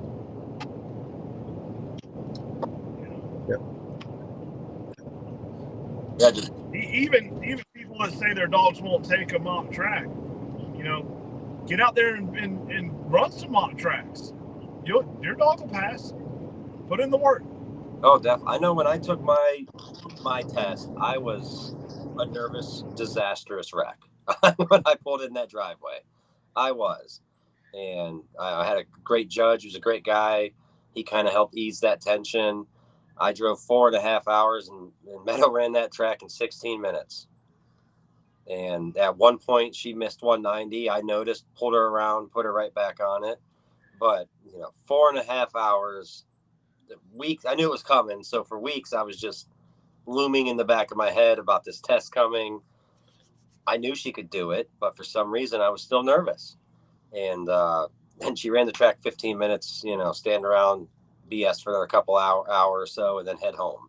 So 10-hour day for 15 minutes of tracking. But I learned a lot that day. I gained a bunch of confidence in myself and my dog, and it became, this is my certified dog, not this is my dog. She tracks because I say so. Yeah. I'm like you. I've never been so nervous in my life, and I've ran hundreds and hundreds and hundreds of tracks with my dog, and found hundreds of deer. And shoot, I was nervous as crap. I mean, people, when we go to these seminars, that seems to be the biggest thing. People, well, how do we do, or what do we do with it? I said, first thing is y'all need to learn how to control your nerves, because it's coming. There's nothing you can do about it. I said, that is it. That is the worst thing that happens out here on these tests. And it shows sometimes, because people, they just screw it up because they're so nervous. Yeah. And I'm a guilty. lot of them are really experienced people. Yeah, guilty. I mean, then you start thinking like, oh, well, I just started a deer tracking business. If I can't pass this test, what kind of deer tracker am I really? Like, This is my whole reputation. Just follow the dog. Yep. Trust your gut. Follow the dog. Yep. What's the worst thing that happens? You learn something. Yeah. And you probably will make a friend in the process. And my judge, I probably talk to him a couple times a month now, just reaching out to say, hey, how you doing? And we've bounced a lot of ideas off each other past couple months, and I love the fact that I know him now. Yeah. Yep, Kenny dropped off. Yeah, he did. Without warning on that one too. Oh, there. No, I got mixed up in traffic and ended up going the wrong way on I-10, so I had to get to my GPS to turn around. Oops. Yeah. So how do you go the wrong way on I-10?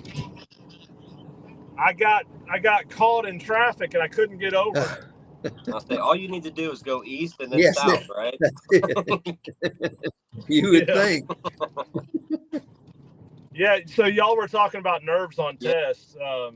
We tested, like I said, we tested 3 dogs on UBT2 between yesterday and today.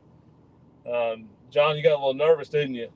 Yeah, I did. And John's ran a lot of tests, administered tests. He's handled on tests, and so yesterday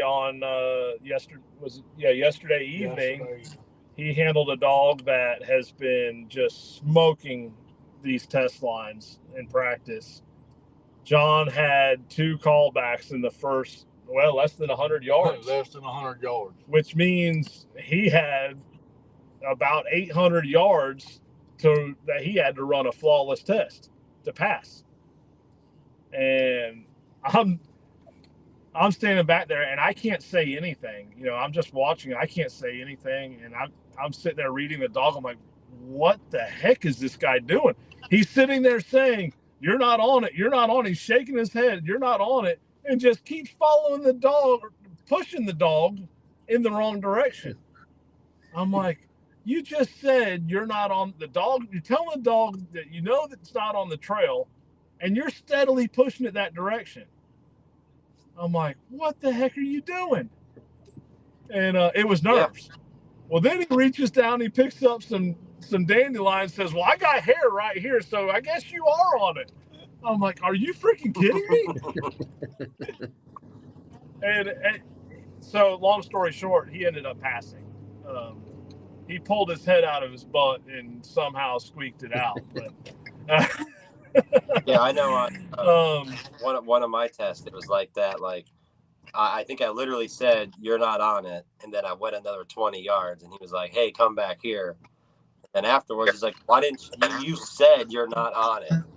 Why didn't you just trust your gut? And I'm like, I don't know. I'm an idiot sometimes, I guess. I was just worried. What if she is on it? Like, just trust your gut. Follow the dog. We had one guy fail the UBT1 test over the summer, and it was funny because I'm like, I know that dog can track. And the judge took a video, and the guy's holding the rope. The dog is pulling the line, and he's looking down looking for blood. And he's, hey, just Yep. follow the dog, man. He's like, I can't say anything, but after they called the test, he's like, just follow your dog. Dog burned the test in 12 minutes. Oh yeah, and honestly, that was John's. That's exactly what yeah. got me, is looking for Yep. blood. Yeah, he was Exactly looking for what blood got me. and looking And- for tracks. And I trained without blood. I don't know why I done it. I don't know. But I done it. I think it's just looking for that extra assurance of I'm on it. And I know that's one of the things I Yeah. talk with my people when we do these weekend clinics is when you're 500 yards past the last drop of blood, is your dog tracking or is she out walking now? Like that's, you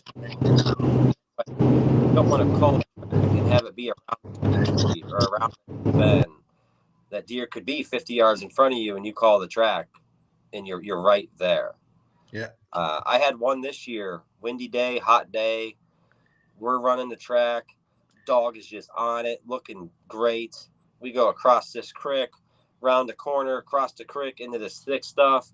And then she just starts acting weird.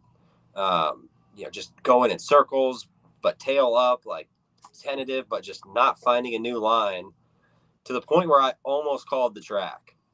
And then kind of pushed her down, which is in the direction that made the most sense. She started tracking again, and about 100 yards ahead of us, we found the deer completely destroyed by coyotes. And I'm like, that's probably what it was. She was downwind of it, hitting a scent pool with the water. The deer probably bedded here, was jumped by coyotes and ran over there, and that kind of had her screwed up. So, I mean, even I've been doing this since 12 years now.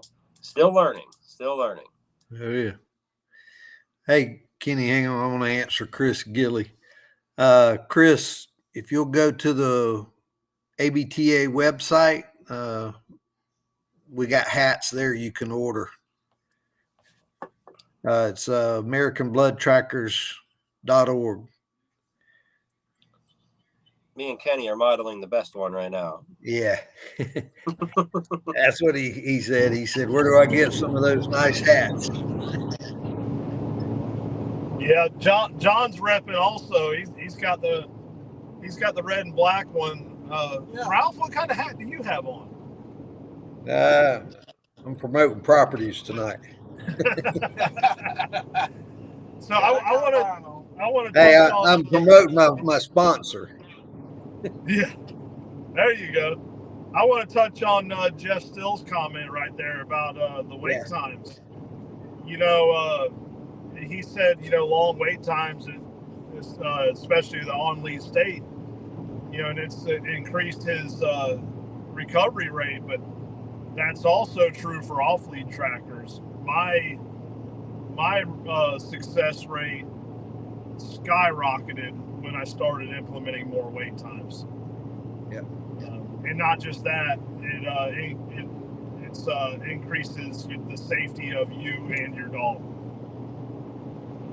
And that's something a lot of people loses sight of. Yeah, it's fun to get in there on a bay or catch, but what's that going to cost you in the long run when you end up with a dead dog or a hurt dog with lots of vet bills? Or how many of those deer that you've pushed and tell the hunter, oh, your deer's going to live, but in reality it's not. You just pushed it off the property because you wanted to go in there and have fun on a bay or a catch, or you let them talk you into, oh, I gotta leave, I gotta go back home, we need to go in there early, when reality is no, they didn't. And I can tell you, I know the majority of the time that's bull crap, because I'll tell the people, all right, well, you gotta leave, I understand, I'll get ready, I'll start heading that way, and I'll drag it out 3 more hours before I even get there. And then when I get there, I drag it out even longer with a long hunter interview, or take longer time to, analyze things. And really all I'm doing is dragging it out. And, they said they had to leave in an hour. Well, now it's 5 hours later because I've been dragging my feet. And guess what? We tailgated their deer. Hey, Joe, can you see the comments? I cannot. Do you have a little bottom right of the viewing screen that shows all three of us. Yep. Hit that button a couple of times. It'll give you different views, and one of them will be to where you can see those comments. It's got like an enlarge button. Let me see the 3 dots. No, it's you got your screen Ralph, with are you all on a three of us computer or on are it. you on a phone, Ralph? I'm on a computer. Okay, he's on a phone. Now I don't know what to do then. Yeah, so Joe, on the right of our 3 things, there should be like a message emblem, which will be for the comments. Yep, I see it in the middle down there. Yeah. If I scroll down, I can't see any. Gotcha. Well, some of maybe there's a private comments one, there's a public comments one. You should be able to see it. So Vicky Church says wait times is what impacts the drone folks. They want to get the deer right away. Well, you know what? You're not going to combat that. What's going to end up happening, Vicky, is there's going to be more and more states implementing laws that, and most of them have the laws in place where if you use an electronic device like a drone and you locate the deer and it's alive, you are not allowed to pursue that deer. Well, guess what? It's not going to take many times of them, doing that and the people not being able to get their deer, and then they find it later in the woods rotting. That was recoverable by dogs. Let's get ahead of it and let's educate the people of the reality. Yep. Well, I've actually got with the drone guys to figured out when we all started talking about it, figuring out, well, might as well join them instead of combating them. And I get calls from them to back them up. So we're not going to get rid of them. I think we need to educate. Let's educate the drone guys. Let's educate them. Let's teach them how to do hit site analysis. Oh yeah. We're not going to win combating against drones. It's not a winning battle. It'll be a losing battle for us. Because so many people are pro technology, and I understand why. And so many people, they want the newest, latest, greatest thing because they think it's cool. Their marketing is, the drone guys' marketing is phenomenal.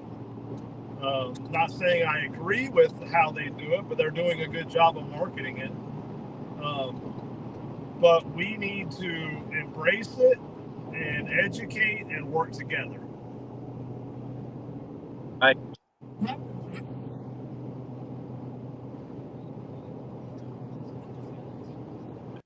Trying to help people find a deer.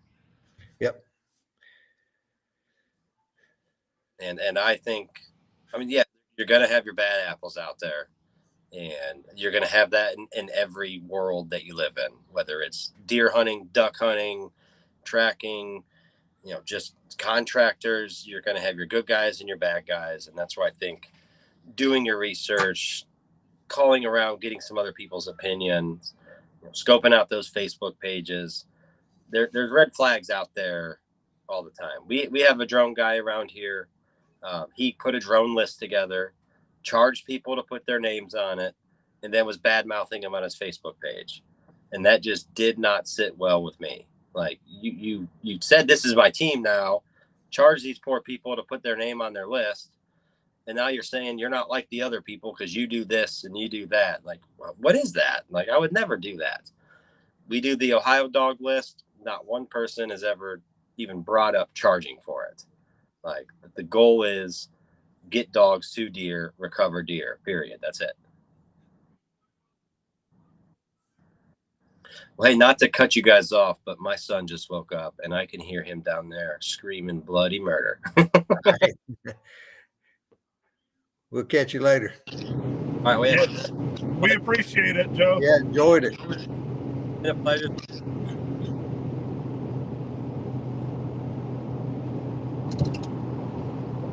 Judges, and if anyone's on it from Ohio watching, hit me up. Let's get your dog tested. Cool. We'll catch you next time. All right, you guys have a good night, and Kenny, you guys drive safe. Thank you. All right, later. See you later.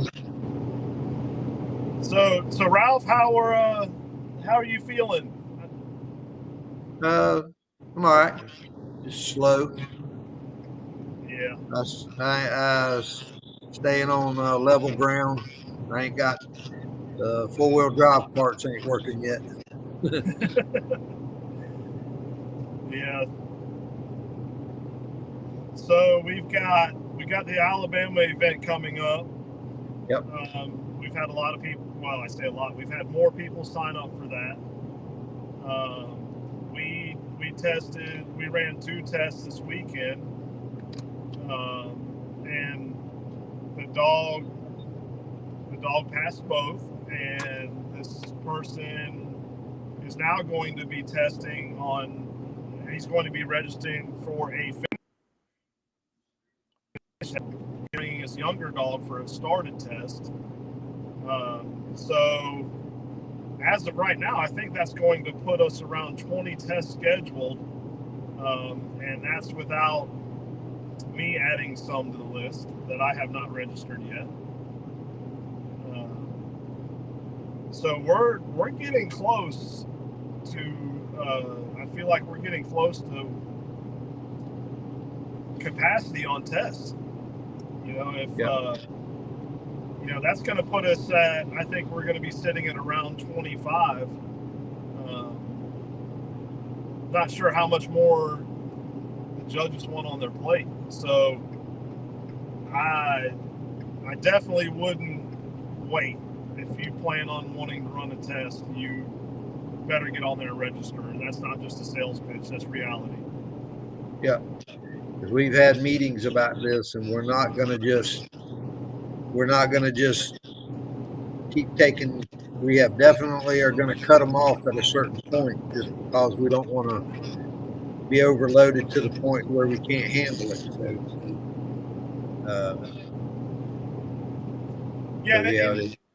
even then, I don't know that's more that we can't handle it. You know, it's how many events have you been to, Ralph, as a judge, where you didn't get to enjoy it? You know, you get to enjoy the workshops, the seminars, the camaraderie, because you were working your butt off. Well, out of respect for these judges, we want to make sure that they have time to enjoy it themselves. Oh yeah. Most of those days, you don't even get to be at the seminar. You don't get to do anything. We don't want that. We want everybody to enjoy it.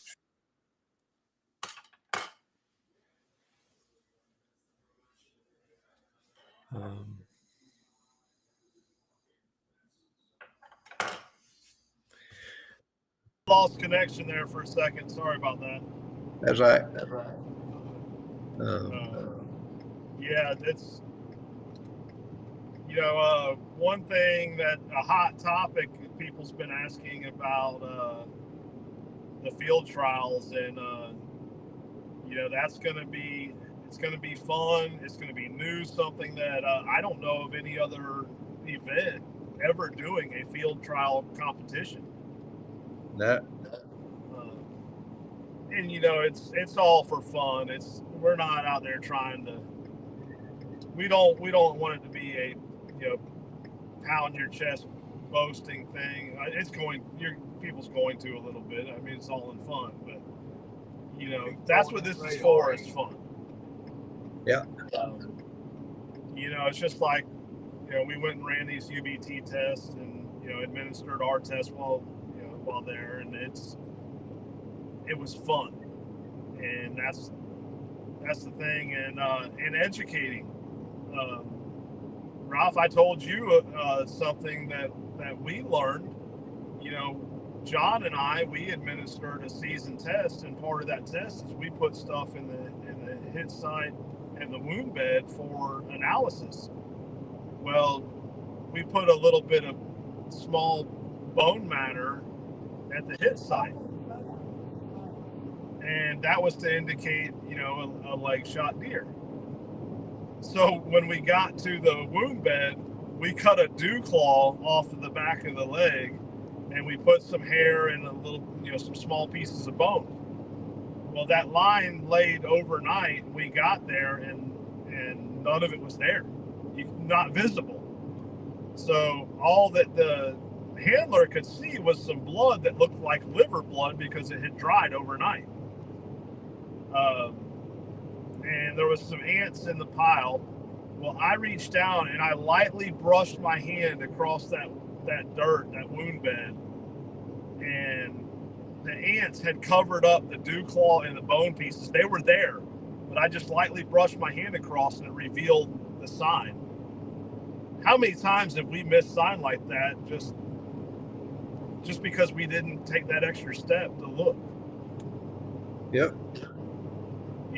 I never thought of just brushing my hand across it before. I knew that we put that stuff there. I'm like, surely something didn't took that off overnight. Not little pieces of bone and that dew claw. No, the ants had buried it. So now I'm going to use that in real life when I'm analyzing these wound beds or hit sites, and just go ahead and run my hand across it, take that extra second to do so, because that handler thought liver, and in reality it showed hoof. And how many times have we done that in real life and not realize it?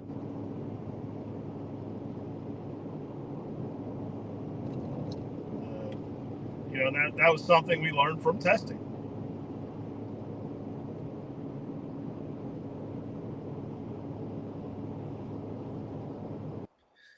Yeah. We're what was it like? We got 3 weekends left, or no? The third weekend will be the event, and we've got the Mississippi event the weekend after that. Right. So, yeah, and that's North Mississippi. So, if we have anyone on here from Arkansas, that's not a very far drive. It's not a very far drive from anywhere in Arkansas, honestly. Well, you got Arkansas, West Tennessee, even Missouri. It's not that far. Yep. I've certainly driven a lot further for events. Yeah. Just like the Pennsylvania one, I had someone say, "Oh, well, that's 4 hours." Yeah, 16 and a half for me. I'll be there.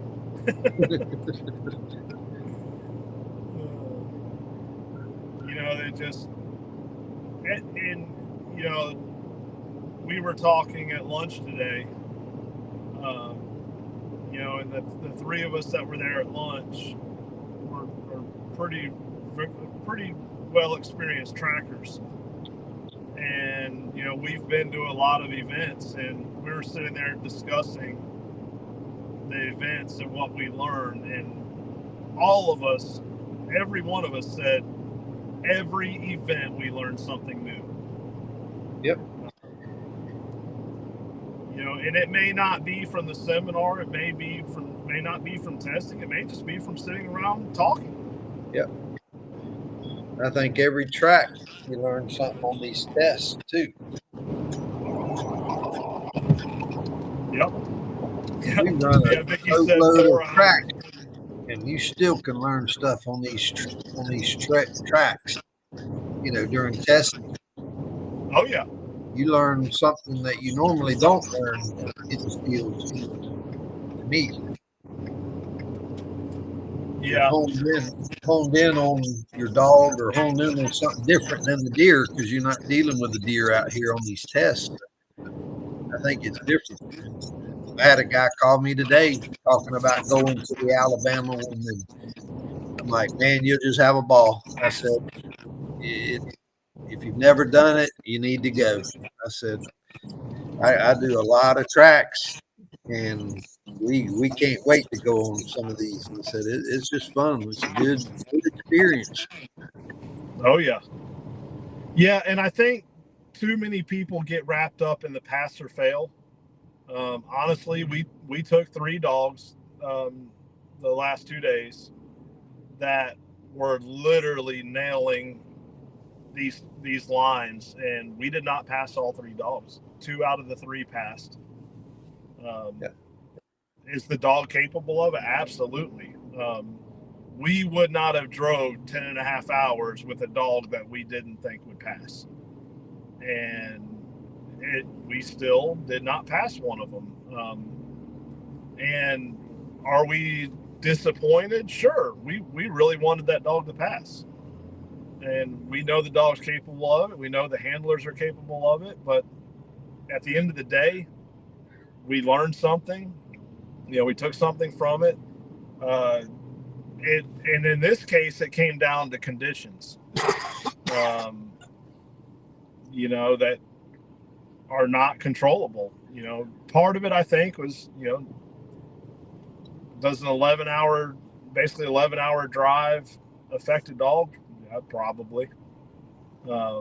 We also got there, and the terrain changed from when the judge went and looked at it. It went from green grass to nothing but sand. So it had to back up and punt and lay it somewhere else, which ended up being in a field, and woke up this morning to 20 plus mile an hour winds.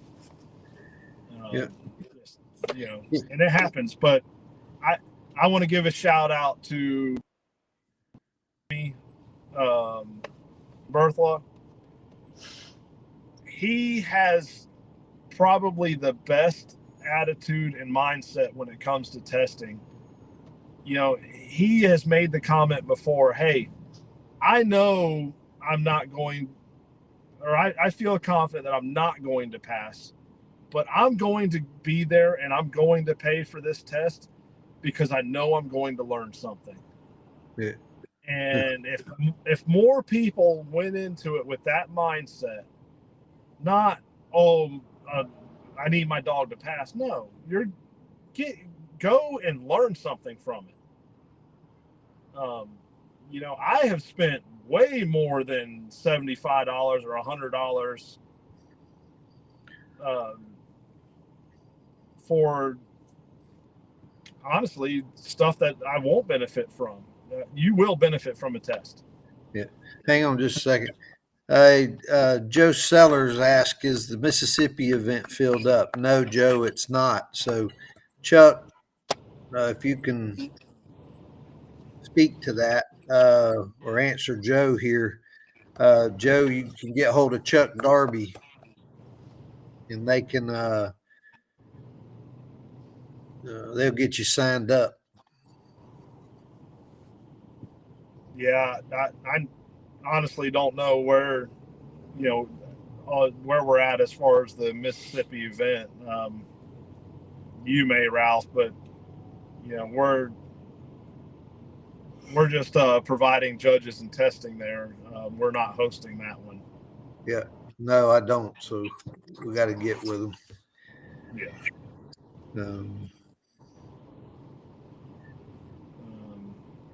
So we got Alabama coming up, got Mississippi coming up.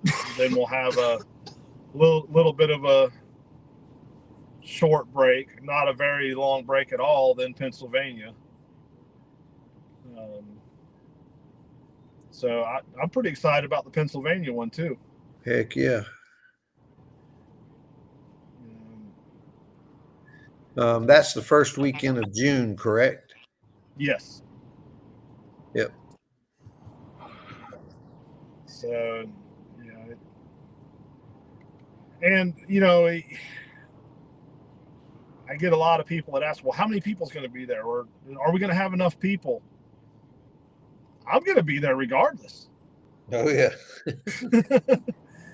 And even if there's not a ton of people, you're still going to learn something. But there's going to be plenty. Oh, yeah. Yep.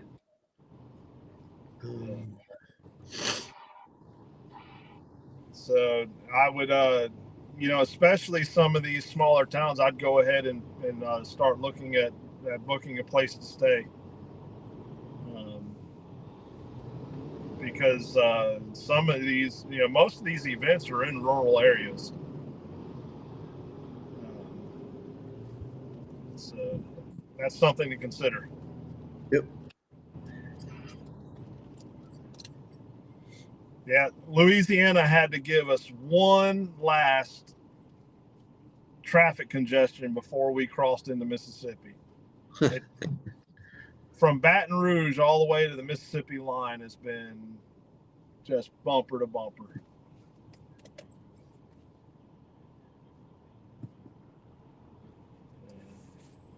What's it there? 754? Yes, 754. Yeah. It's, I'm gonna have to cut it short myself too here. So yeah, I need to get off of here and pay attention to traffic and probably stop and get some diesel before we have to walk. yeah. Well, guys, we enjoyed it. Thank y'all for tuning in. Let's see. All righty. Then we had one comment. Okay. Yeah, I'm reading yeah. it now. I'm not going to be able to read it. It's getting. Yeah, he said that. Chris Gilly, I'd like to come to an event just to watch behind the other judges and trackers to see the other side of things. Wouldn't mind becoming a judge in my area at some point. There's nobody close to me. Would love to allow the service. Yep. You're welcome to come and view and hang out with us and tag along. Yeah, and there's plenty of people that test that don't mind people tagging along and watching the process. Oh yeah. So, yep. All righty. Well, I'm gonna have to hop off of here. It's getting. Yep. We'll catch you later. All right. Thanks, everybody. See y'all next week. All right.